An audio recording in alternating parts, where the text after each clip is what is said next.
Hello Chem Club, this is Celia reporting from the Inorganic Lab, here today to show you a demo on flame tests. In my hood, I'm working in a hood for safety, and I've got a reasonably sized Bunsen burner flame and a few spray bottles of metal halide solutions. So you see potassium chloride in isopropyl alcohol, sodium chloride, and lithium chloride. So they're all in the same halide, so we can just compare the effects of the metal ion when it goes into our flame test.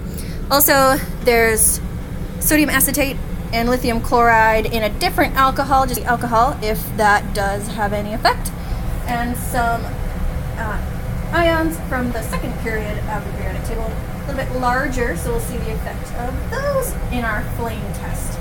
My materials today include my Bunsen burner and hosing. I'm wearing goggles. I've got my metal halide bottles in solution, matches to start my Bunsen burner, and a used matches collection container. I also need a gas connection in my fume hood. There is a fire extinguisher in the room, so if I get carried away, we'll be safe. I am wearing gloves, and I have a towel to wipe overspray if it doesn't already evaporate. And I'm in a hood, so I've got my plastic shield with me. So here we are with a reasonably sized flame, and we'll see what happens when we spray in a little bit of potassium chloride in alcohol. Notice the color of the flame. So right now we're seeing it's a little bit blue. So what happens when we spray in some potassium chloride? Let's do it again. All right, so we've noticed that color change.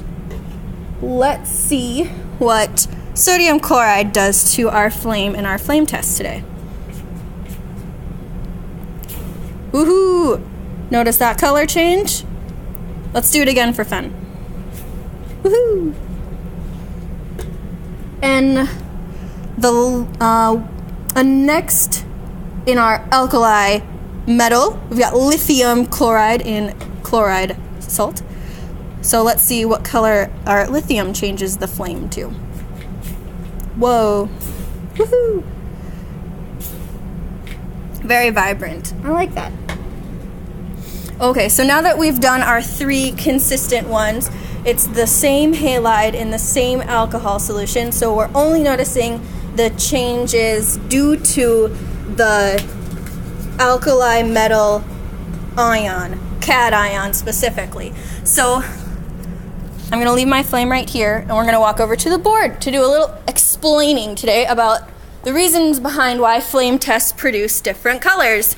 Notice my y-axis is energy, and we'll start with potassium, which is the largest atom that we tested in our flame test.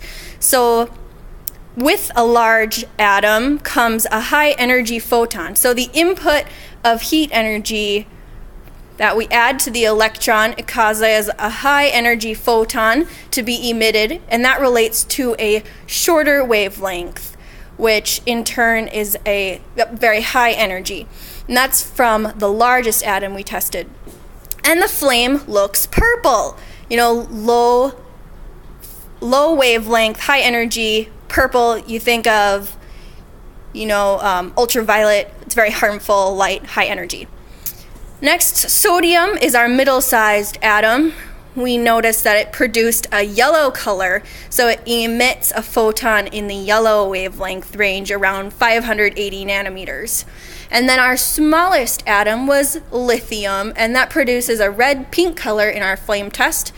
And that's lithium, small atom, produces a low energy photon, therefore longer wavelength light, around like red. We can think of IR radiation there, and that's around 700 nanometers. So let's go back to our hood, where we've got a few more halide metal salts to test.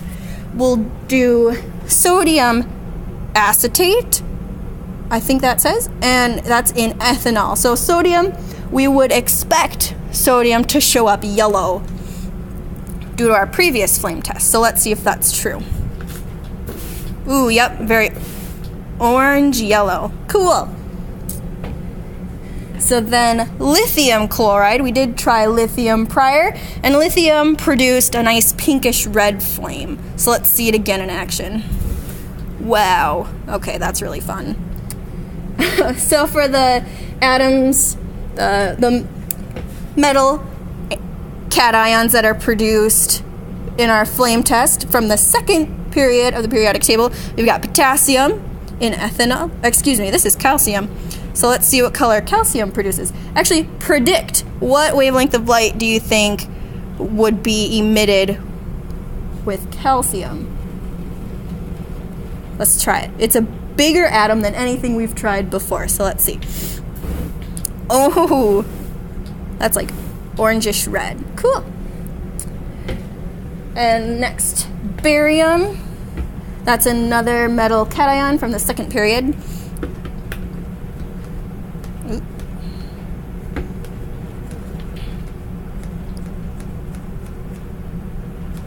It's a little stuck. Let me try this.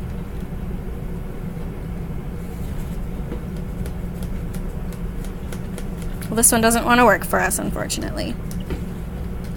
Oh well. What color would you predict barium shows up as when in our flame test? That'd be a fun thing to find out. So one thing that these flame tests are useful for is in classical analytical methods is used to identify elements, and it's also used in atomic spectroscopy. We can do flame photometry. That makes us think of like fireworks. When you see fireworks of specific colors, what kind of elements are in them to produce those specific colors. And the colors are due to the heat input of energy relating to the excitement of electron with that temperature increase, the heat that we added by dispersing our solution and vaporizing it in the flame. And we can jump from a higher ground state, that E naught, to the first energy level, and that goes back to the ground state and releases that photon that we see as visible light. Awesome. Yeah, and the spacing between the energy levels in the atom determines the size of the transition and also relates to the atom size. So we think potassium is a fairly large atom and lithium is small. They produce different colors of light.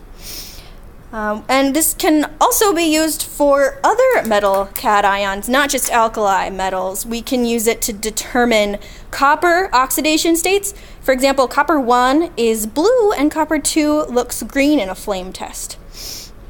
And sometimes the anion can cause different color effects. That's why we used chloride for each, so that we could negate that and only the metal cation result would show up. So thank you for listening. This has been a flame test demonstration.